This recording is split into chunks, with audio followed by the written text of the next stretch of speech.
చిత్తూరులో 14 నియోజకవర్గాలు ఉన్నాయండి మొత్తం. ఇక్కడ తంబళ్ళపల్లికి వచ్చేసరికి తెలుగుదేశం పార్టీకి ఛాన్స్ ఉంది. పీలేరు తెలుగుదేశం పార్టీకే, Srikalahasti Telugu Desam party, Nagari Telugu Desam party, Chittoor Telugu Desam party. ఇలా తర్వాత పూతలపట్టు ఎస్సీ నియోజకవర్గం, ఇది మాత్రం వైసీపీకి అనుకూలంగా ఉంది. ఓటు పెరిగినా కానీ 1%, 1.91% పెరిగినా కానీ వైసీపీకి ఛాన్స్ ఉంది. అలాగే పలమనేరు టీడీపీకి అనుకూలంగా ఉంది. కుప్పం టీడీపీనే, చంద్రబాబు నాయుడు గారు పోటీ చేసిన నియోజకవర్గం అది. ఇక అది 100%. అక్కడ కూడా కుప్పంలో 5.24% పెరిగింది, ఓటింగ్ శాతం పెరిగింది 2019తో పోలిస్తే. ఇక మదనపల్లి వైసీపీకి అనుకూలం, పొంగునూరు వైసీపీకినే, చంద్రగిరి వైసీపీ, సత్యవీడు ఎస్సీ నియోజకవర్గం, ఇది వైసీపీకి అనుకూలంగా ఉంది. గంగాధర్ నెల్లూరు కూడా ఎస్సీ నియోజకవర్గం, ఇది కూడా వైసీపీకి అనుకూలంగా ఉంది. తిరుపతి మాత్రం నువ్వా నేను అన్నట్టుగా ఉంది, కానీ జనసేన పార్టీకే అభ్యర్థికే విజయ అవకాశాలు ఉన్నాయి. అది ఎందుకంటే నువ్వా నేను అన్నట్టుగానే ఫైట్ ఉంది, కానీ అర్బన్ ఓటర్లలో కొంత మార్పు అనేది కనిపిస్తుంది కాబట్టి అది రిఫ్లెక్ట్ అయ్యే ఛాన్సెస్ ఉంది. జనసేన అభ్యర్థికి ఛాన్స్ ఉంది. ఓకే, అదే అండి చిత్తూరు వరకు. మొత్తం చిత్తూరులో ఎన్ని స్థానాలు టీడీపీకి? చిత్తూరులో మొత్తం ఏంటంటే టీడీపీ 7 స్థానాలు, జనసేన పార్టీ 1, వైఎస్ఆర్సీపీ 6 అట్లా ఉంది. అంటే పోటాపోటీగా ఉంది. రాయలసీమ ప్రాంత ప్రభావం అనుకోవాలా, పెద్దరెడ్డి హవా? రాయలసీమ ప్రాంత ప్రభావం కొంత ఉంటుంది, చాలా వరకు ఉందండి. రాయలసీమ ఏరియాలన్నీ, నియోజకవర్గాలన్నీ మనం ఒకే కేటగిరీగా చూడాల్సి వస్తుంది. అందువల్ల ఇక్కడ కూడా నాకు తెలిసి టీడీపీకే ఎక్కువ ఛాన్సెస్ కనపడుతుంది. అనంతపురం కానీ, చిత్తూరు కానీ ఇవన్నీ కూడా కొంత అనుకూలంగా ఉన్నాయి. ఒక కర్నూలు, కడపలోనే కొంత నువ్వా నేను అన్నట్టుగా ఫైట్ ఉంది. ఇక కర్నూలుకి వచ్చేసరికి ఆళ్లగడ్డ తెలుగుదేశం పార్టీ గెలుపొందుతుంది. కర్నూలు తెలుగుదేశం పార్టీ. ఇక్కడ కర్నూలు అర్బన్ ఏంటంటే 5.66% ఓట్లు పెరిగింది ఇక్కడ 2019తో పోలిస్తే. అలాగే పత్తికొండ వైఎస్ఆర్సీపీకి గెలుపొందడానికి అవకాశం ఉంది. కొడుమూరు ఎస్సీ నియోజకవర్గం, ఇది వైఎస్ఆర్సీపీ గెలవడానికి అవకాశం ఉంది. ఎమ్మిగనూరు టీడీపీకి గెలుపొందుతుంది. ఆలూరు వైఎస్ఆర్సీపీ, శ్రీశైలం వైఎస్ఆర్సీపీ, నందికొట్కూరు ఎస్సీ నియోజకవర్గం, ఇది వైఎస్ఆర్సీపీ ఖాతాలో వేశాను. నంద్యాల, ఇది వైఎస్ఆర్సీపీ ఖాతాలో వేశాను. ఇక బనగానపల్లి టీడీపీ గెలుపొందుతుంది. డోన్ నియోజకవర్గం టీడీపీకి వేశాను నేను. అలాగే మంత్రాలయం వైఎస్ఆర్సీపీ, ఆదోని వైఎస్ఆర్సీపీ, అలాగే పాణ్యం వచ్చేసరికి తెలుగుదేశం పార్టీ. ఇట్లా చూసుకున్నప్పుడు ఏమవుతుందంటే 14 నియోజకవర్గాల్లో తెలుగుదేశం పార్టీ 6, వైఎస్ఆర్సీపీ 8 కనిపించినాయి నాకు. కర్నూలు పరంగా కర్నూలులో కొద్దిగా వాళ్ళకే కొద్దిగా 1-2 స్థానాలు ఎక్కువ వచ్చే అవకాశం కనిపిస్తుంది. సామాజిక వర్గ లెక్క అంటారా? సామాజిక వర్గ లెక్కల్లోనే మనం వెళ్ళాల్సి వస్తుంది. రాయలసీమ ప్రాంతంలో కొంత ప్రభావం అనేది కనిపిస్తుంది కాబట్టి ఎంత మార్పు కోరుకున్నా రెడ్డి ప్రభావం, ఆ ప్రభావం ఉంటుంది. జగన్మోహన్ రెడ్డి ఇంకేమైనా ఒకవేళ వేవ్ ఉంటే ఒక 2 సీట్లు మారే ఛాన్సెస్ ఉంటాయి అంతే. అట్లా లేదంటే స్టాండర్డ్ గా అలా ఉండే అవకాశం ఉంది. అంటే జగన్మోహన్ రెడ్డి ధైర్యం కూడా అది, నేను రాయలసీమలో ఎక్కువ పుంజుకోగలను నమ్మకంతో ఉన్నారు ఆయన. ఓకే, అట్లా. ఇక అనంతపురంకి వచ్చేసరికి మళ్ళీ అనంతపురం అట్లా మళ్ళీ రాయలసీమ సపరేట్గా చూడాల్సి వస్తుంది మనకి, బయటకు వచ్చిన చూడాల్సి వస్తుంది. ఇది ఇక్కడ ఏమవుతుంది, రాయదుర్గం వచ్చేసరికి Telugu Desam party, Uravakonda Telugu Desam party, Tadipatri Telugu Desam party, Singanamala SC నియోజకవర్గం అయినా కానీ టీడీపీకే అనుకూలంగా ఉంది ఇది. అలాగే అనంతపురం అర్బన్ కీన్ కంటెస్ట్, అర్బన్లో 1.79 ఉన్నా కానీ పర్సంటేజ్ పెరిగినా కానీ కీన్ కంటెస్ట్ నువ్వా నేను అన్నట్టుగా ఉంది కాబట్టి అది కీన్ కంటెస్ట్లో పెట్టాను నేను. అలాగే కళ్యాణదుర్గం తెలుగుదేశం పార్టీ, రాప్తాడు తెలుగుదేశం పార్టీ గెలుపొందుతుంది. హిందూపురం బాలకృష్ణ గారు పోటీ చేసింది తెలుగుదేశం పార్టీనే. పుట్టపర్తి తెలుగుదేశం పార్టీ గెలుపొందుతుంది. అలాగే గుంతకల్లు కీన్ కంటెస్ట్లో పెట్టాను. తర్వాత మడకశిర ఎస్సీ నియోజకవర్గం, ఇది కీన్ కంటెస్ట్లో ఉంది. ధర్మవరం వైఎస్ఆర్సీపీకి పెట్టాను నేను. ఇక్కడ నువ్వా నేను అన్నట్టుగానే ఉంది. ఇక్కడ బీజేపీకి ఇచ్చిన నువ్వా నేను అన్నట్టుగా ఉంది, కానీ నేను వైఎస్ఆర్సీపీకే ఇచ్చాను. కేతిరెడ్డి గారు ఒక జనంలో తిరుగుతూ ఉన్నాడు కాబట్టి అది. తర్వాత కదిరి నియోజకవర్గం కూడా వైఎస్ఆర్సీపీకే ఇచ్చాను. అలాగే పెనుకొండ మాత్రం టీడీపీ గెలుస్తుందని ఇచ్చాను. ఇట్లా ఓవరాల్గా చూసుకున్న అనంతపురంలో 14 నియోజకవర్గాల్లో టీడీపీ 9, వైఎస్ఆర్సీపీ 2, కీన్ కంటెస్ట్ 3. మీరు అందాక మనం అనుకున్నాం సార్, రాయలసీమ నుంచి బయటకు వచ్చి చూస్తేనే అనంతపురం కనిపిస్తుంది. అంటే ఈసారి కూటమి ప్రభావం ఎక్కువగా కనిపిస్తుంది. అనంతపురంలో కనిపించింది అంటేనే అది వేవ్ ఉన్నట్టుగానే అనుకోవాలి మనం. 2 సీట్లకు మాత్రమే వైసీపీ అది పరిమితం అయిపోయింది. కడపకు వచ్చేద్దాం. ఇది జగన్మోహన్ రెడ్డి గారి సొంత జిల్లా కాబట్టి ఇక్కడ ఎలా ఉందో చూద్దాం. ఇక్కడ ఏంటంటే 10 నియోజకవర్గాలు ఉన్నాయి కడపలో. ఇక్కడ కడప అర్బన్ టౌన్కి వచ్చేసరికి 3.77% పెరిగిందండి, ఓటు పెరిగింది. 3.77% పెరిగింది. టీడీపీ అభ్యర్థికి ఛాన్స్ ఉంది ఇక్కడ. ఎందుకంటే ఆ ముస్లిం అభ్యర్థి మీద కొంత వ్యతిరేకత అనేది కనిపిస్తుంది అక్కడ స్పష్టంగా.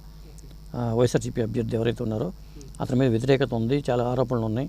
వీటి ప్రభావము, కొంత షర్మిల గారి ప్రభావము, వాళ్ళమ్మ విజయమ్మ గారి మాటలు, ఇవన్నీ కడప జిల్లా ఓటర్ల మీద చాలా ప్రభావం చూపినాయి. ఈసారి కుటుంబంలో చీలికలు రావడం అనేది, ఆ ప్రభావం అనేది అక్కడ క్లియర్గా కనిపిస్తుంది. కాబట్టి కడప టౌన్ వరకు వచ్చేసరికి నేను టీడీపీకే ఇచ్చాను. అలాగే జమ్మలమడుగు వచ్చేసరికి వైఎస్ఆర్సీపీకి ఇచ్చాను. ఇక ప్రొద్దుటూరు తెలుగుదేశం పార్టీ అభ్యర్థి గెలుపొందే అవకాశాలు ఎక్కువగా ఉన్నాయి. అలాగే మైదుకూరు కూడా తెలుగుదేశం పార్టీ అభ్యర్థి గెలుపొందే అవకాశాలు ఉన్నాయి.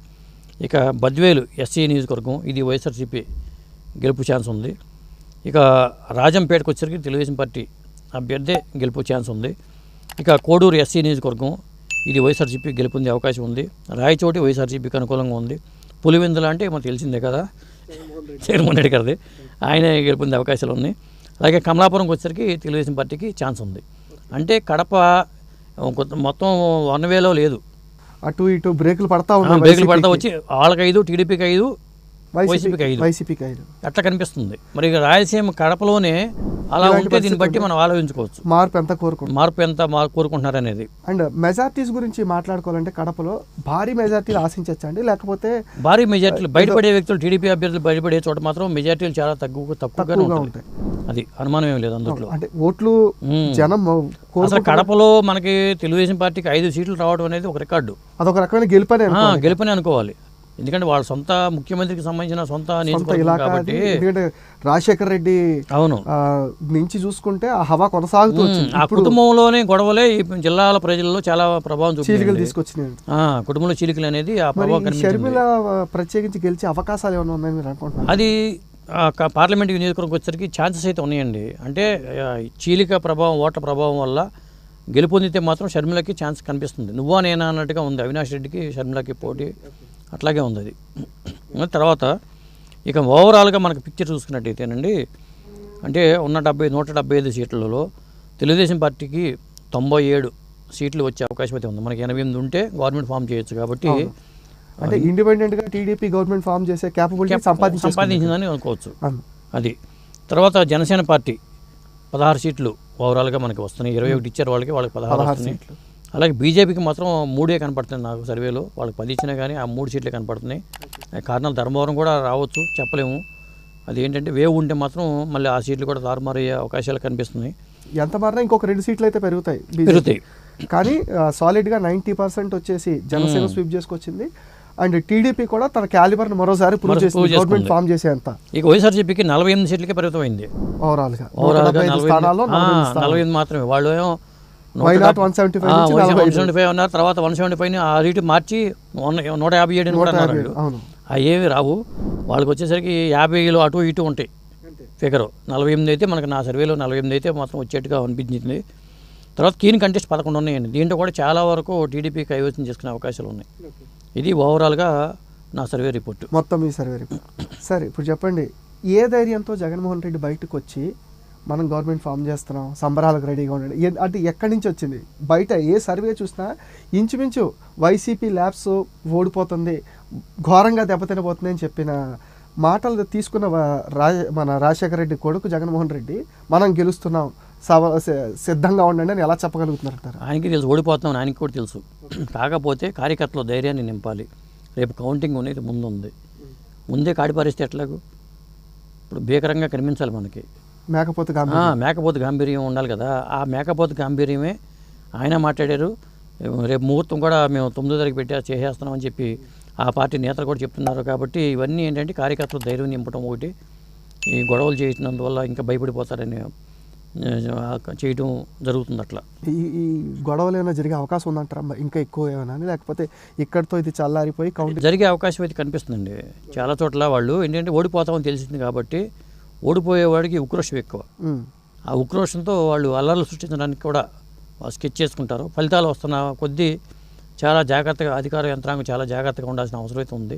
ముఖ్యంగా పల్నాడు ఏరియాలో కానీ అలాగే రాయలసీమలో కొన్ని చోట్ల కానీ చాలా జాగ్రత్తగా వ్యవహరించకపోతే మాత్రం ఇబ్బందులు ఎదురవుతాయి.